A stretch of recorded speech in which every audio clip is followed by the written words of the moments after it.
இன்றைக்கி பௌர்ணமி. சாமி படத்துக்கு பூக்கள் பறிக்கலான்னு மாடிக்கு வந்தாச்சுங்க. முதல்ல பறிக்கிற பூ பார்த்திங்கன்னா செம்பருத்தி. செம்பருத்திலே இது ஒரு ஹைப்ரிட் வகைங்க. பார்க்கவே நமக்கு நாட்டு செம்பருத்தி மாதிரியே இருக்கும். ஆனால் இது நாட்டு செம்பருத்தி கிடையாது, ஹைப்ரிட் தான்.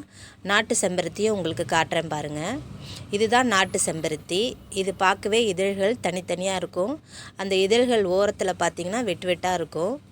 ஹைப்ரிட் செம்பருத்தியில் இதழ்கள் எல்லாமே ஒன்று போல் இருக்குங்க. நாட்டு செம்பருத்தியில் இதழ்கள் கொஞ்சம் தனித்தனியாகவே தெரியும். ஹைப்ரிட்டில் பார்த்திங்கன்னா இதழ்கள் எல்லாம் சேர்ந்து ஒன்றா இருக்குங்க. நாட்டு செம்பருத்தியை தான் நம்ம டீ போட்டு குடிக்கலாம். நம்ம காலையில் இதை வெறும் வாயிலையும் சாப்பிட்லாம். இந்த ஹைப்ரிட் செம்பருத்தியை சாப்பிட்லாமான்னு எனக்கு தெரியாதுங்க.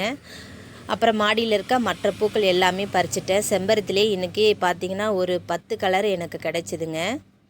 எல்லா செம்பருத்தியும் பறிச்சிட்டேன். சாமி படத்துக்கு பார்த்திங்கன்னா ரோஜா வைக்கிறத விட எனக்கு இந்த செம்பருத்தி வைக்கிறதாங்க ரொம்ப பிடிக்கும். ஏன்னா அந்த பூக்களெல்லாம் சாமி படத்தில் வச்சுட்டு பார்க்கவே ரொம்ப அழகாக இருக்குங்க. இது பார்த்திங்கன்னா நம்ம மாடி தோட்டத்துக்கு ஒரு புது வரவு.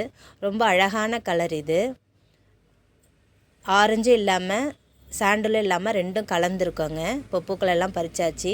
நாட்டு செம்பருத்தி, ஹைப்ரிட் செம்பருத்தி, சாண்டல் செம்பருத்தி, ஒயிட் கலர் செம்பருத்தி, டைகர் செம்பருத்தியிலே ஆரஞ்சு, ஸ்பைடர் செம்பருத்தி, டைகர் செம்பருத்தியிலே ரெட் கலர், அப்புறம் ரோஸ் கலர் செம்பருத்தி. இது பார்த்திங்கன்னா நம்ம மாடித்தோட்டத்துக்கு வந்த புது வரவு. இன்னொரு கலர் செம்பருத்தி இன்றைக்கி பூக்கலைங்க. இன்றைக்கி பூத்த எல்லா பூக்களையும் பறிச்சாச்சு.